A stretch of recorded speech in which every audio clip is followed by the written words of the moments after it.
Hi everyone, my name is Daddy Lester. Welcome to another House Caraan video. So for this video, we will talk about understanding the SMB agriculture market. And if you're interested, please keep on watching. So the video nito is a follow-up for another video I made recently, yung how to get started with agribusiness. And basically, we're trying to document yung aming journey towards creating our own agriculture business, or basically farming business. And if you haven't seen that, put that on the description box below or on the cards above. So our goal here is to help other people na gusto pumasok or mag-start ng kanilang farming business, and we'll share experience. We will share what we've done before and what we'll be doing in the future. So hopefully this will be valuable to you. So let's get started. And again, this is probably a more in-depth look on the topic, kasi yung first one is more of the general idea of how that goes. And one of the major item I pointed out is yung understanding the market for you to get started. And this will be the start of that. It's a more in-depth look. Pero specifically, I want to talk about yung SWOT analysis for farming business like this.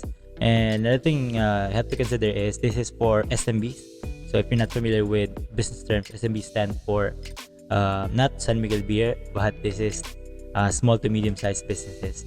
So we're not gonna talk about yung mga large corporate na farms. We're gonna talk about, for middle class, for small farms na we can get started even in our backyard or small land. And this is mostly the structure of most farms here in the Philippines. So another term that you probably have to be familiar, especially on this topic, is yung SWOT. It's basically just an acronym for strength, weaknesses, opportunities, and threats. So these are four major considerations that we have to look at whenever we're starting a new business. And farming is definitely not an exception. I mean, for most farmers, they probably don't do this, but this is embedded on them. Kumbaga, you can't go through a business if you don't know most of the factors that you go through. S stands for strength, which is yung mga advantages na meron ka while you go into that business. Your weaknesses is what you probably don't have yet or you're lacking. Opportunities, these are things that you can take advantage of. Kasi these are factors na will determine the success of your business. And the threats is basically what would contribute to the failure. So that's my take on how you should use your SWOT analysis. And yeah, let's get started. So for the strengths, as I've said, these are advantages. These are things that you probably have already or you're good at, and these are things that you can apply on your business regardless of what type of business is it.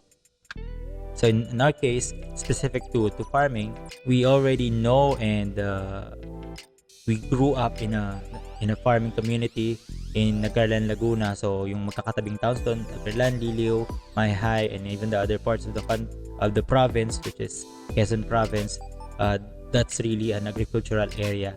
Well, a little different kasi nagtatanim kami sa bundok, sa Mount Banahaw.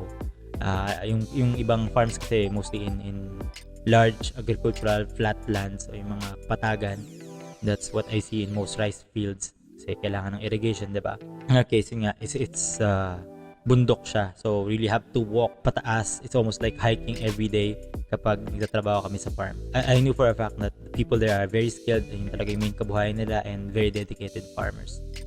So, that's always a good thing, diba?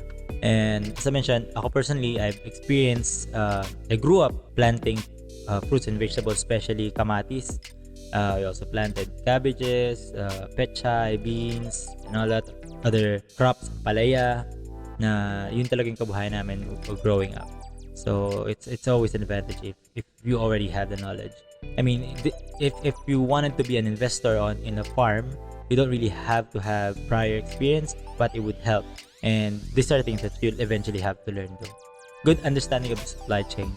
In most cases, we would start with, of course, the farmers planting it, growing, and then harvesting it. And then there's multiple layers of resellers. So mostly wholesalers, then smaller portions until it reaches the final consumer, which is basically palengkes, in our supermarkets, in our groceries. I think it's very common sa atin sa Pilipinas that it goes through different resellers. And though it's a good thing and it's a bad thing in the same way, kasi of course it's a good thing that maraming mas nagkakaroon ng trabaho if there's a lot of resellers, but the the negative side of it is yung price ng ating crops, usually mura siya binili sa farmers, but pagdating sa end consumer sobrang mahal niya kasi patong-patong na yung margin. Of course, everyone has to earn.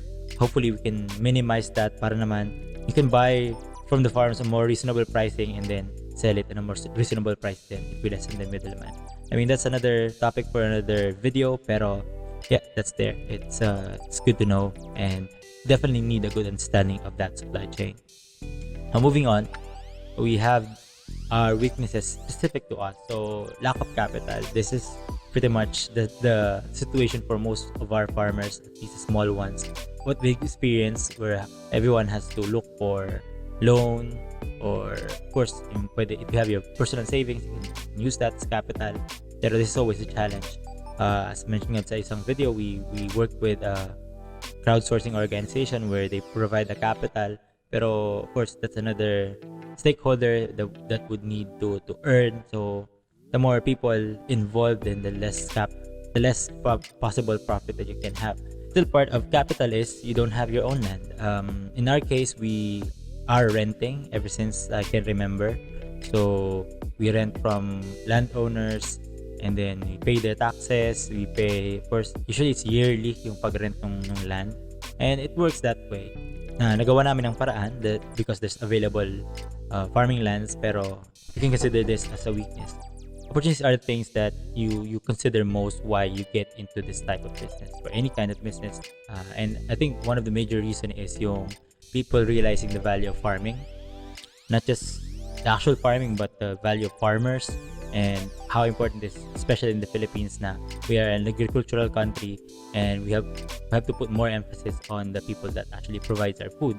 So what it does is it helps us bring more attention to farmers, to help them, maybe train them, to provide more resource or help.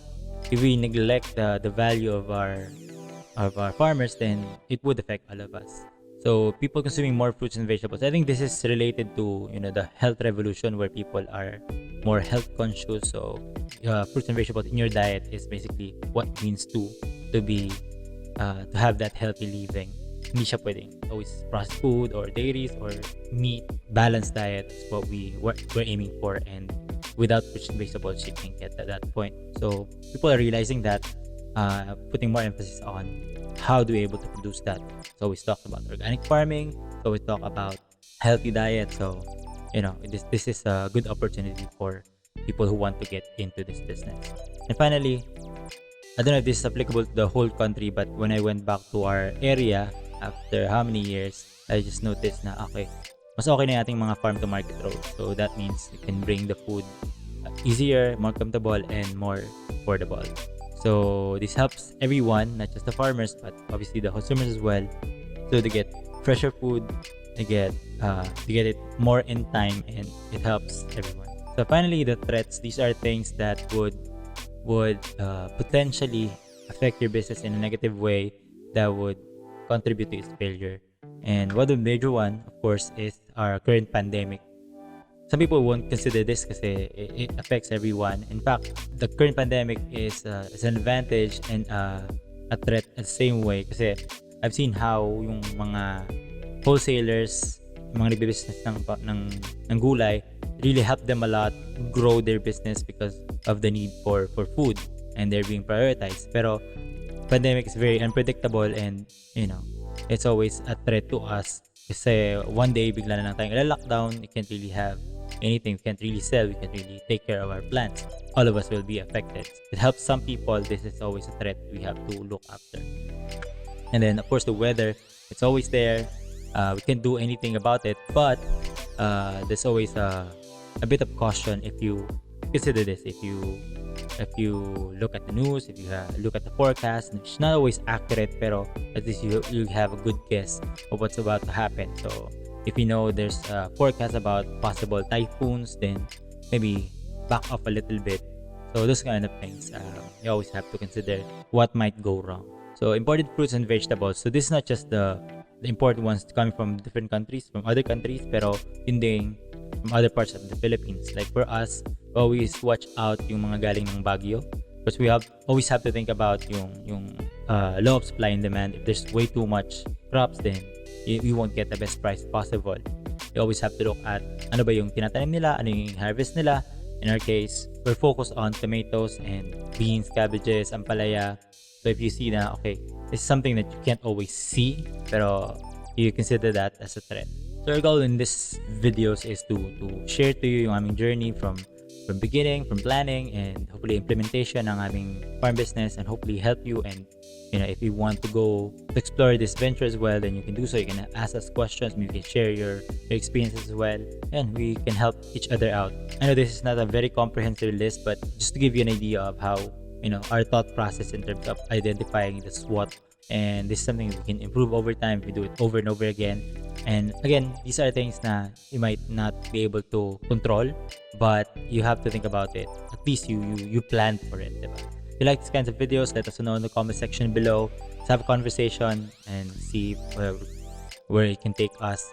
We always want to share and exchange information with a lot of people, especially the ones that are business-minded like us. And yeah, see you around. So don't forget to like, comment, subscribe, and see you in the next video. Bye-bye.